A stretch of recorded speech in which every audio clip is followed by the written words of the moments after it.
Bonjour les amis, aujourd'hui nous célébrons un magnifique et un bel anniversaire, c'est les 80 ans de la sécurité sociale. Mise en place en 1945, à l'époque le ministre du Travail s'appelle Ambroise Croizat. Juste rappeler qu'il était ministre communiste et quand il est mort en 1951, il y a eu des obsèques à la Victor Hugo. Plus d'1 million de personnes sont venues lui rendre hommage. L'ensemble du mouvement ouvrier. Pourquoi? Parce qu'il faut se rappeler qu'en 1945, il y avait le Conseil national de la résistance avec le programme Les Jours heureux qui ont débouché justement à la généralisation de la sécurité sociale.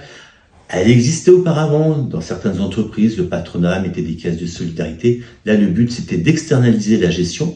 Cette gestion était gérée par justement les salariés, les ouvriers et les employeurs.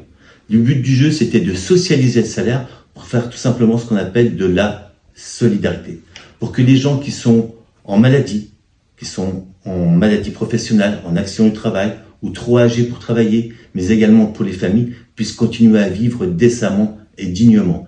En 1945, le taux de mortalité infantile était de 5%. Nous sommes passés de 5% à 5 pour 1000. L'espérance de vie en 80 ans a été augmentée de 20 ans.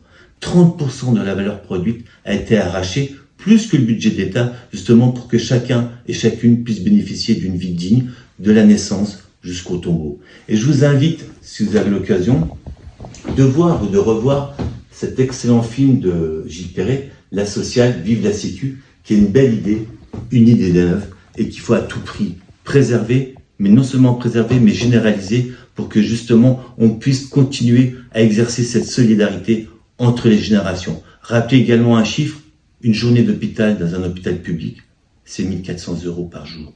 Donc si nous n'avions pas la sécurité sociale, beaucoup de gens ne pourraient pas être soignés dans de bonnes conditions et que surtout chacun et chacune a dans sa poche cette carte.